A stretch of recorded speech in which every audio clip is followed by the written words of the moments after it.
you're speaking about industry focus, in terms of some of the industries that Canada excels in, can you share some of what those are with industry, innovations, a lot of those strengths? Well, in the life science sector, yes. Canada is a heavyweight when it comes to pharmaceutical exports. We have a great domestic presence, and there are a lot of major global players that have established in Canada too. Okay. And so we serve a lot of markets outside of Canada, but ours is quite strong as well. In terms of medical devices, Canada has a lot of strength in the design and the science and research that back those devices, which I believe pairs very nicely with the Taiwanese expertise in micro-manufacturing and the development of the devices here. It's a very industrialized manufacturing sector in Taiwan. Yes, that is true. So Canada's research and collaboration is really a focal point, I think, for this type of co-innovation and collaboration that we can do more of in Taiwan. I think, it's really exciting to see how those developments are coming across.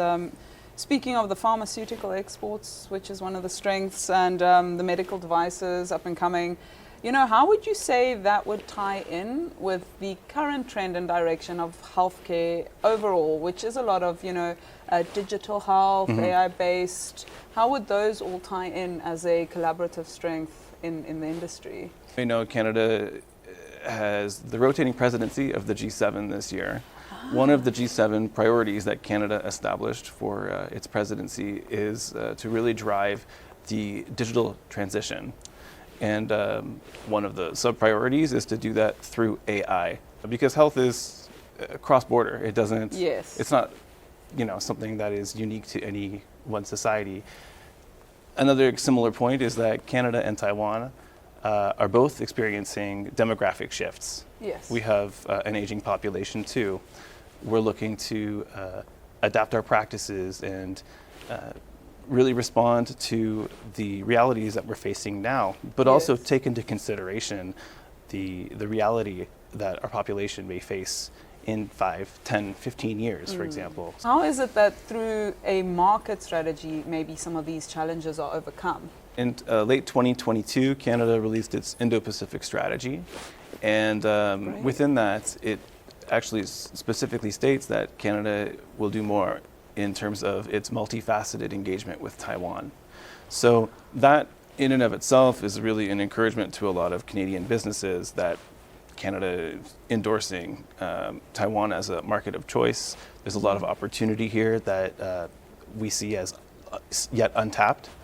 So I think there's a lot more we can do to really sensitize Canadians to the opportunities and the close collaboration that exists in Taiwan, something that we have established over a long period of time that businesses can really take advantage of. Yes. We have renewed science, tech, and innovation arrangement in place to support co-innovation. Okay. We have supply chains resilience framework, because certainly since the pandemic, Canada and Taiwan see the value in developing solutions, including talent development and cultivation. Yes. To ensure that things like supply chain disruptions don't have such an impact on our respective trade regimes. And these types of developments are all a result of this Indo-Pacific strategy. The national health insurance system in Taiwan is something that is quite wonderful, and I think it's also similar, essentially, so in Canada, in how accessible that is and making healthcare accessible. So just, bringing that a bit more back into the sharing of the similarities and collaborative opportunities between the two nations, how would you foresee that kind of information and data set would tie in with something like AI, digital health,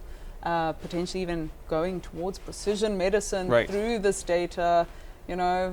That's a big question, because as we know from the AI movement, there's a big push on the data that goes in. What you put in is what you get out. Yes. So if data sets are poor going in, coming out, they're also not that valuable. So it's really just an open-ended question on how you think those two would actually also foster further collaboration and what opportunities there are, especially in that market of similarity. This is the era of big data. Data is everywhere. Yeah. Data is constantly collected. Some of it is not necessarily immediately used, or it's not perhaps used to its full potential. Yes, that's Some true. data is completely lacking. Some data is disparate, or maybe only representative of one group. Yes. Right? So I think in the era of generative AI and these kind of next level analyses of the data that's available, Yes. there are a number of emerging questions. You touched briefly on data privacy. That is absolutely essential. Definitely. So it's transferring data, maybe even cross-border. You Yes. know, a lot of these questions are really only at the forefront at this very moment. And so, how do we go about governing that? I think that a lot of administrations are trying to look into this and trying to figure out how we can work together in that space. But as it pertains to health, maybe there's more we can do to collaborate on that kind of data analysis element. Yes. Using AI to fill in the gaps, or using AI to reduce cost, reduce burden for the system. Yeah. For example, Canada really excels at drug discovery and identification. Okay. A business with us here now specializes in that, backed by its academic founder, to really resolve these kinds of issues and run models to reduce the need to rely on clinical trials. Clinical trials are another strength that Canada has, especially given its diverse population, but they're extremely costly, most end in failure. Time consuming. They're time consuming. Getting approvals is very costly, lengthy. Regulatory hurdles. Exactly. So if we can really leverage the technology that's available to do a lot of that work without leaving your office space, That's ideal. and at a reduced price, we can all benefit. So that kind of data can certainly be leveraged a bit better, I think. Would you say cross-collaboratively, industry, maybe from governmental agencies through to actual, trade agencies through to academia, how are those ensuring that there's a synergy in driving for the same goal in that regard? And how would that translate to perhaps better outcomes with collaboration like countries such as Taiwan? Well, Canada and Taiwan have a very long-standing science, technology, and innovation relationship. Okay. So at the government level, both sides are really working at fostering that, and they're past the handshake moment. Now they're really looking at those deeper, more impactful questions. How can we collaborate even closer to tackle some of these emerging issues that we see? So between Canada's National Research Council and Taiwan's National Science and Technology Council, there is already a lot of discussion on what more can be done in a variety of topics, including but not limited to the life sciences. So we can certainly be looking at more ways to commercialize the strengths that we have in Canada, but also co-innovating with businesses or even research and industrial associations here in Taiwan to leverage what we both excel at. Yes. I do still want to bring it back to patient care across the border, so not just in the country, but what that looks like, when you're speaking as Deputy Director of the Trade and Investment Council of Canada, what does that really mean? What is the key message for patients, patient care, and better patient outcomes? Well, I'm certainly looking at it mostly with the lens of helping Canadian businesses foster business connections in Taiwan. And so for that, although, like we said earlier, health knows no borders. So the issues that we face here are similar to those that we face in Canada in many regards. But if I were speaking to patients or what patients experience as the final users of these innovations, these technologies that are on the rise here and there, I think the key aspect to consider is we all have a say, and that sometimes change is hard. If you look at a clinical setting, there may be some skepticism about adopting a new technology. Yes. But with the amount of data that's available and the research backing that we have, the academic and institutional collaborations that exist and that we continue to foster at the trade office between Canadian and Taiwanese institutions, all serve to benefit the scientific community. Yes. And it's my hope that,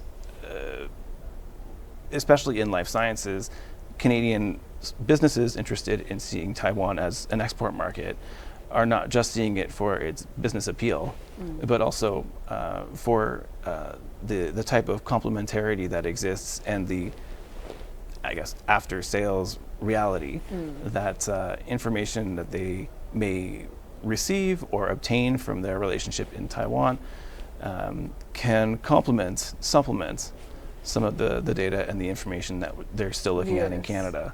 So it's not strictly a business relationship, but that working with the Taiwanese partner is something that they can do over the long term, and that ultimately that will trickle down and benefit the end user. Yeah. Canada is always known for its natural resources. Yes. We have a wealth of resources. Yes. It's a large country, but it goes beyond natural resources. In my view, people are our primary resource. And when you have a very industry-focused population, very diverse population base, you can really foster a lot of innovation. And diversity also breeds productivity. I think there's a lot to look forward to, and just taking that key message home of commercializing, scaling up, growing, really just together. It sounds really promising going ahead, and I mean, we look forward to hearing what more has to come. But thank you. It was really actually insightful to have the conversation. Thank you for the time.